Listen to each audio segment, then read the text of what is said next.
Hey, God bless you. It's such a joy for me to be with you all today. Thank you so much for coming in. Just want to declare God has amazing things in store for you as well. So, as we are doing the series with regard to the political situation and the current affairs of not just our country but several countries, one of the common questions that a lot of people are faced with and they discount themselves thinking is, I'm just a minority in my community. What difference does it make? My voice and my vote, is it really going to make a difference? So what do you say about this in a biblical perspective? Actually, I've been doing a study on the Bible about the nature of God when it comes to picking people. Okay, because we read in different places. God says, "I chose you," or God choosing somebody. You take Jacob and Esau, two brothers, like twins. And whom did God choose? God chose Jacob, not Esau. Why? When you look at that, Esau was a self-made man. He was a warrior. He knew how to fend for himself, fight for himself. And why do I tell it very boldly is, you read passages about Esau in the Bible, find one place where it says he went to God. He sought after God. He was convinced that he can manage his own life. Okay, that's why he was very good in hunting and all these skills. So Jacob did not even know that he cannot take care of himself. That kind of a person. He's very weak. And so he was just roaming around the tent. He could not even go outside. I don't know, he was afraid, because the Bible records Jacob's fear so many times. And Isaiah 44:1 even says that looks like the fight in the womb was very much against Jacob. To such an extent, it could have even killed Jacob, provided God had not stood for him, intervened and protected him. That's why God says, Jacob, the one who protected you in your mother's womb, I was there with you. That's what he says, right from that time. So God chooses the weak things. Even Paul attests to this fact that God chose the foolish things of the world to shame the wise, weak to shame the strong. Is he biased against the strong ones or mighty ones? Not like that. The mighty ones and the strong ones don't go to him at all. True. That's the issue. He is willing to help anyone who comes to him. Okay, so I'm saying that you should not misunderstand God here. Okay. Now coming to this question about minorities, feeling that we are a minority, we don't know, we don't have enough people, we don't have enough resources. Minority could be in a different senses also. Types of people, or it could be your strength you could be talking about. You might be talking about the influence you are having, which is like less. There are a number of people in the Bible who were minorities but rose to leadership. Okay, let's start with Gideon in the Bible. What did he say when God came and spoke to him? He says, my tribe is the least and my family is the smallest. And in my family, I am the smallest one.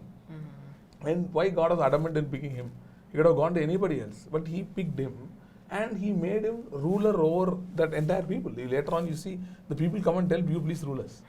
Okay, somebody was not even considered big in his family. God made him a ruler over the people. And about Joseph, okay, can you tell me how many Hebrews were there in Egypt when Joseph became the ruler? You cannot even call Joseph as the minority. I don't know whether there's such a term. It's called singularity. It's because there's only one person, just one man, one Hebrew. That was a slave, a Hebrew slave. And if you read about the culture of those times, Egyptians will not sit together and eat with Hebrews. We still have in India, in some places, we have this untouchability issues and all. Particular people cannot go through a street. That kind of an issue was there. And look what God did. He took one man who was like that and made him a ruler over that very land. Pharaoh says, without your permission, nobody shall even move their hand or leg. That kind of an authoritative responsibility was entrusted to Joseph. And there are many more examples. Esther, you can read about Daniel. All these people, they were minorities. Even Babylon is a good example, because Babylon was a multicultural society. Babylonians had brought people from all over the world. Even when Daniel was there, King Darius' time, they say it's 120 countries. So Esther's story. Okay, Esther's story is even more striking, because not just a minority, she was also a woman. And we know in what way women were treated back then in those cultures. Just because the previous wife of the king, she got divorced just because she wouldn't come to particular place. That kind of a society. See, so we cannot just say that this is not this is against me, that is against me, people are against me. So it's not about who is against you. It is about who is for you. So the question is, do you know that God is for you? He is with you. And why does God want to pick somebody from a seemingly minority background or something and makes them ruler? Why he wants to do that? Is not just for some selfish motives or just to prove a point. No, not like that. He picked Abraham and told, through you the whole world will be blessed. The even more important question in this discussion is, what does God want for your country? Okay, do you have clarity on that? What is God thinking about your country? Okay, many of us don't even have clarity about what God is thinking about us or our family. Then where will we have clarity about what God thinks about the nation? So when you have that clarity, what God is thinking, to know what God is thinking, it's all over the Bible. God told Abraham, through you the whole world will be blessed. So God wants to bless and prosper and disciple nations, and bring them to a better place. That's what God wants. So there is a specific thing inside of it. Maybe to your country, to your region, at a particular point of time, God may want you to do something, or God may want to do something. So if you can sit with God and work with Him, see, rather than complaining and worrying about what is going on and spending so much time on that, if only you sit with God and ask Him, Lord, open my eyes to see what you want to do in this country, in this particular region where I'm living, and through me what you want to do. If you're going to ask that question, I'm sure God will give you specific details and things, what you should do. Just to add one more point on this minority thing, it did not just happen during the Bible times. I know many of you may know about the abolition of slavery in the United Kingdom, and the man who led it, his name is William Wilberforce. And William Wilberforce was saved through John Newton's ministry. Who's John Newton? John Newton is the writer of the famous song Amazing Grace. So John Newton, who was an ex-slave ship captain, meets William Wilberforce, leads him into salvation, and tells Wilberforce was an MP, and tells him, look, you have a purpose. You are not there. See, Wilberforce became MP because his father was an MP, so he just became an MP. He told, no, you are not just going there to go and come and have your time. You are there because you have a purpose.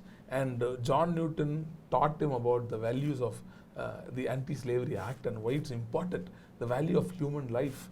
So when William Wilberforce started in the Parliament, UK Parliament, out of I think roughly around 500 plus members, do you know how many supported his bill? 5. Started with 5 people, but 20-year struggle. Okay, because he understood it's not how many years I struggle. That's not the issue. It's not how many people are with me right now. That's not the issue. Because as God leads me and empowers me to do this, once I finish this, the result is going to have its consequence all over the world. And it's going to turn the life of some people forever, literally. So that is the conviction with which he fought. Of course, through the grace of God, in 20 years' time, he could abolish slavery, and UK government passed the law. Okay, so if you read about William Wilberforce, you'll find even more information on the subject. So it's never a question of minority. I would feel it's a distraction by the devil. Okay, and the devil always wants us to find what is wrong, what is negative, and to make us feel we cannot do anything, and to bring us, give us the victim mentality. He loves that. He loves, us having this victim mentality and feeling, oh, that's it, go on, what I'm going to do. But God always says, go with the little strength that you have, because I am going with you, says God. So that's the most important point. I think that's the most important thing to understand, that God and you form the majority. Yeah. So even when I do any small initiative, people say, what difference is it going to make? But, I remember a story of somebody who said this. He was walking across beach, and a lot of these fishes had been washed into the beach Sure. and shore. And so he starts picking one and dropping one by one, and somebody asks him, what difference are you going to make? There are millions of fishes here. And then he picks one and then he drops and he says, I made a difference in that. So we may not be able to make a big difference initially, but every single thing you make, even the meeting that we're organizing today, I'll be uploading on that later on. There are so many people who said, John, it's a small step, but you don't know how much of an impact it's making among the people who are talking about this. Because they were amazed, like it takes boldness to do it, it takes courage to do it, it takes a stand. The very fact that you don't worry about what people think about you, but you worry about the fact God told you, because God has a purpose for you, and you take a stand, and God is going to stand by you. And that's the encouragement that I want to leave with you. Everything that God put in your heart, He's going to do amazing things in your life. I hope this message blessed you, encouraged you, and taught you something, and edified you. I hope you like, comment, and share, and subscribe, and do click on for more details. God bless you. We hope you were blessed by this special program by the John Giftah International Ministries, and we are looking forward to hear from you.